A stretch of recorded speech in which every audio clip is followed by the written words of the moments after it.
with great pleasure that I introduce our second reader, Ruth Irupe. No, damn. I tried really hard. Ruth Sanabria. Her first collection of poems was called The Strange House Testifies and won second place in the 2010 annual Latino Book Awards. Her second collection, Beasts Behave in Foreign Land, received the 2014 Letras Latinas Red Hen Press Award. Her poems have appeared in journals such as Women Writing Resistance and U.S. Latino Literature Today. Most recently, her essays, poems, and short stories have been published in translation in her home country of Argentina. She has read her poetry in libraries, prisons, schools, parks, bars, and universities across the U.S., Argentina, Mexico, and Peru, and now Brookdale. Sanabria's poems explore themes of human rights and injustice, children as witness to state terror, and the role of art in resistance. Her commitment to these themes stems from her own personal experience, which I'll let her share with you. But the poems are powerful and haunting, but against this backdrop, they also tell stories of love, of getting high and getting tattoos, and I think really touch on, the common humanity that we all share. So it is with great pleasure that I introduce Ruth.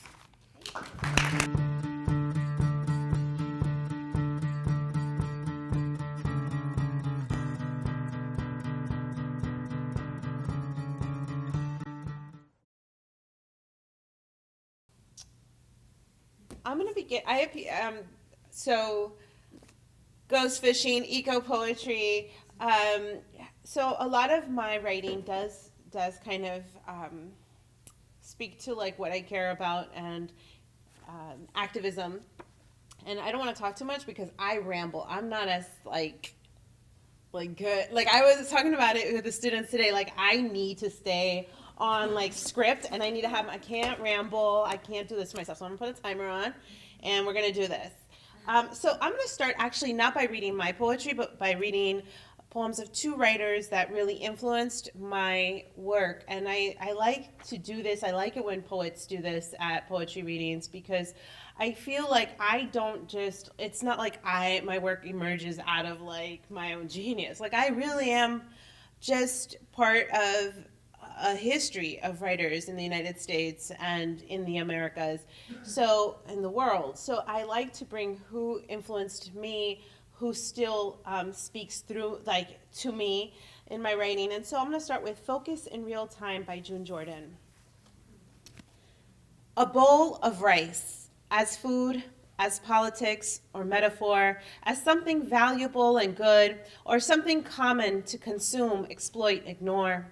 Who grew these grains, who owned the land, who harvested the crop, who converted these soft particles to money, who kept the cash, who shipped the consequences of the cash, who else was going to eat the rice, who else was going to convert the rice to cash, who would design the flowers for the outside of the bowl, who would hold the bowl between her hands, who would give the bowl away, who could share the rice, who could fill that bowl with rice? How many times a day? How many times a week? Who would adore the hands that held the bowl that held the rice? Who would adore the look, the smell, the steam of boiled rice in a bowl? Who will analyze the cash the rice becomes? Who will sit beside the bowl or fight for rice? Who will write about the hands that hold the bowl? Who will want to own the land? A bowl of rice. Love her. So I'm gonna ask, don't clap because it freaks me out. I'm already like jittery, and so I don't expect that. Don't just. So I want to start with. I was born in Argentina, and my parents were activists. My mom had me when she was 19. My dad was 20, and both my parents were kidnapped during a military dictatorship, and I was kidnapped as well. My mother and my father were disappeared, meaning we didn't know where they were for close to half a year. They were in concentration death camps. Very few people survived. In fact, all evidence of the concentration camp in which my mom was kept there was none. And because the majority of the people that were there were killed. Um, when my mother survived, all she carried with her was her memory, and she had this really big nose that she hated when she was growing up. But when they blindfolded her, she was like able to see through the blindfold. And as they were escorting her from torture room to torture room, or having her maybe participate in the delivery of a baby that was born in captivity, she was able to memorize kind of like the details of where she was walking and turning. And that memory that she brought to, when we came to this country as refugees, as exiles, became like the seeds for a collection of short stories called The Little School. And I bring this to the table today because part of her memory, she had to label it fiction, although it was memoir, and she had a really hard time finding a market for it because they were like, this is young adult because the writer is 19, the voice is 19. And it's interesting, we were talking about condescension of youth, like the complexity, and there's no market for that. Young adults don't want to hear this. There is no market for that. So she had to find publication, like a house in London that would publish this work. And so it's interesting if you ever get rejected to continue sending your work out. Just because someone says there is no market, that book continues to be published, and it's still really relevant. But I find interesting how truth, memory, and fiction all become this one narrative. Her poems later on, her short stories later on become evidence in trials for truth and justice, because it is the only evidence that this concentration camp existed was her memory. And when she drew out the layout of what she thought it was, turns out they found plans deep in the archives of this house that had once existed on this land that they destroyed. And it was exactly the layout that my mom was able to recreate. So last week, the 129th granddaughter, they call them hijos de desaparecidos, nietos de desaparecidos, grandchildren of the disappeared, children that were born in captivity. Their parents, mothers mostly, always were killed, but the children were put up for adoption. I was very fortunate to be found by my grandmother before, there was like a 24-hour gap, and she found me within that 24 hours. She got me back, but not everybody was, because they had me already with someone else, ready to live another life. So the 24, my mother participated in a delivery in the concentration camp, and I'm going to shut up, but I'm going to read a poem right now. They just found the 129th granddaughter that they've been searching for over 20 years. And so I wanted to read a poem in honor of her. It was a great honor to testify against the people who had participated in our kidnapping several years ago, and I wrote this poem called Ars Poetica in response to that experience. It was surreal because I testified via Skype, and it was just seeing their faces was unbelievable. Ars Poetica. Story takes her skin, story takes her bones. She finds her toes and her fingertips. When she speaks like salmon running, the dead and the living converge. The river of memory rocks the hunger of claws and tongues. Electricity swallows itself back through its double-prod picana. Bullets dislodge themselves from their chore of destroying the same day over and over again. And from the caverns of fear and revision, skin resurrects the skin. Each sentence closes in like the crawl of split skin, sealing its red, wet avulsion. The enormity of the pending night scares the 7 assassins on trial. They understand that in hell they will eat their own throats.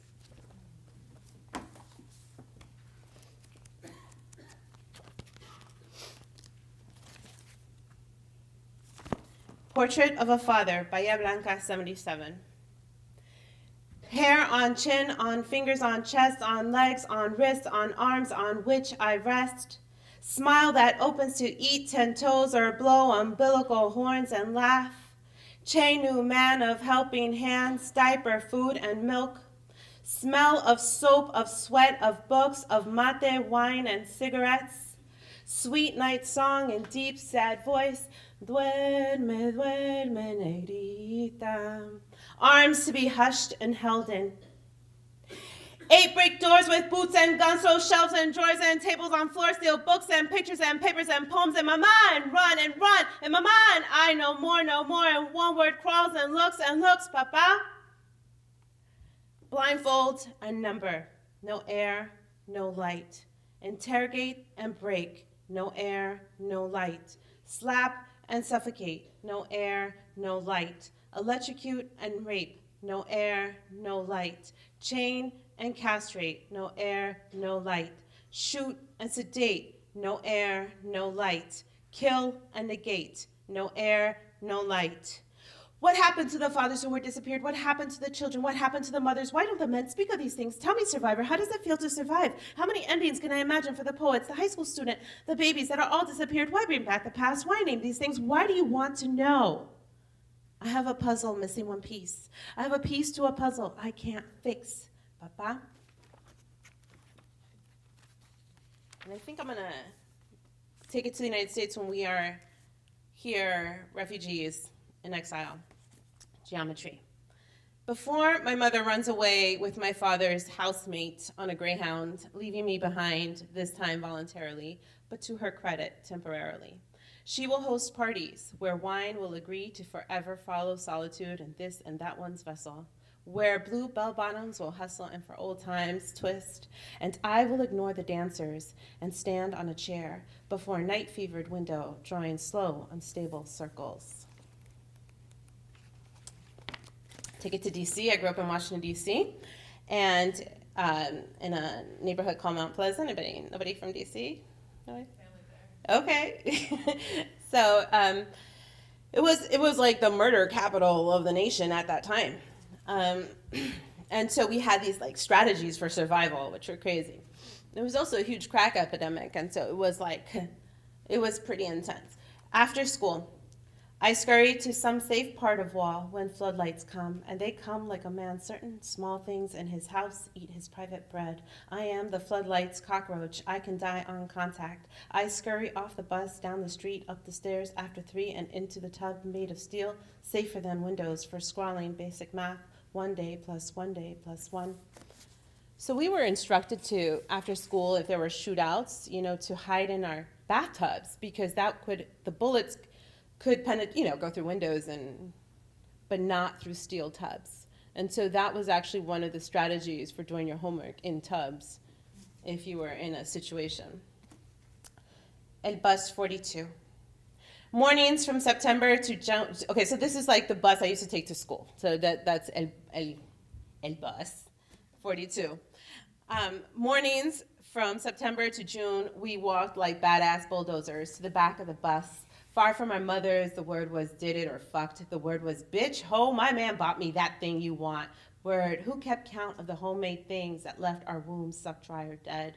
We didn't know we were fragile on our way from one war to the next. And I'm going to take it to Activism College, freshman year. What? And this is like friendships. Friendships, compañeras. What? You are right. I've never been lonely like you. Never been alone in a kitchen with 7 brothers, 3 sisters, 2 mothers, a daughter, a husband, and his 2 friends. A pot of black beans, a pot of hominy, a pot of tamales, a hot comal and 60 tortillas, 2 chairs, a big table, and a hologram of Jesus above the door. The one that if you look at him from one angle, he is an intact white man. But if you make a move, his mouth drops, eyes roll back, and blood gushes from his head. And the small plastic statue of the Virgen de Guadalupe, plugged in and flashing on-off on the kitchen counter next to the food processor and the molcajete. And when you cry, everyone believes it's the onion. Amigas, forever. Well, these crows are hard to get out of my house, and you, girl, are the worst. Where'd you get your hunger to watch me sew? Look how your claws take hold of my crown, how your talons curl inside my skull. Look how your beak rips out my hair, pick, peck, pick, peck. Look how you swallow my brain, so brain, listen how you call. Why you go, why you go, why you go away? Look how you hold fast in me, pick peck, possessive bird. Oh my, the beauty of your wings and of the old, but the weight and the weight of being owned. And I am going to keep track of time. How we doing? Okay. No? Yes? You're doing good. Okay. So let me just skip. So just maybe one, two. All right, distance. This is from this book. That was all from The Strange House. Testifies the distance. My grandfather asked me, could I remember him, the park, the birds, the bread? I'll be dying soon, he said. His voice would stretch the ocean and end there inside the olive phone in our tiny kitchen. My mother would stretch the green shell to my ear. Speak! Say something! Speak! My fingers tugged the cord across our red wooden table. Listening to the dark adios, I carved half moons into the wood with my fingernails. In case I am dead by your next birthday, mija, remember, we ate without him, without any elders, and the world was fine. We have yet to bury our bones in this foreign land. When we do, where will we come from then? Already home is a carnation pinned to our cold breasts. So I think I'm gonna I feel like we should do time, conversation, and so I want to just end with tatuajes. So you mentioned tatuaje, in tattoo, the tatuaje. So I'm gonna read it. Tatuaje. A spirit came down and whispered in our drunk ears, mark your wombs with wild roses. And between beers, I dreamed that we were soldiers missing our mothers, which explains why we are 17 and in a tattoo parlor that smells of ships and motorcycles, of leather and ocean, of marijuana and sad men's blood. We each ask for a single rose with a ribbon around the stem, for a word, some power. We want to be fire. The artist changes channels. We watch Looney Tunes as his needles start. When we stop at the liquor store, our roses, orange and violet, bleeding through the bandages, I want to tell you that if we ever find ourselves blindfolded in a war or in an apple metaphor accused of ruining it for everybody with hunger or knowledge, I would not insist on how sacred is the light, how sacred is the tree or the light, or how sacred is what moves us. I'd become a storyteller, and out of our inevitable estrangement, I'd make us up again and again. And can I finish with Joy Harjo? All right, and then so I'll finish with anybody here read Joy Harjo? Oh man, June Jordan and Joy Harjo. You got to read them. So Joy Harjo, Eagle Poem by Joy Harjo. To pray you open your whole self, to sky, to earth, to sun, to moon, to one whole voice that is you, and know there is more that you can't see, can't hear, can't know except in moments steadily growing and in languages that aren't always sound, but other circles of motion. Like eagle that Sunday morning over Salt River, circled in blue sky in wind, swept our hearts clean with sacred wings. We see you, see ourselves, and know that we must take the utmost care and kindness in all things. Breathe in, knowing we are made of all this, and breathe, knowing we are truly blessed because we were born, and die soon with a true circle of motion. Like eagle rounding out the morning inside us, we pray that it will be done in beauty, in beauty. I love her. Thank you. Thank you.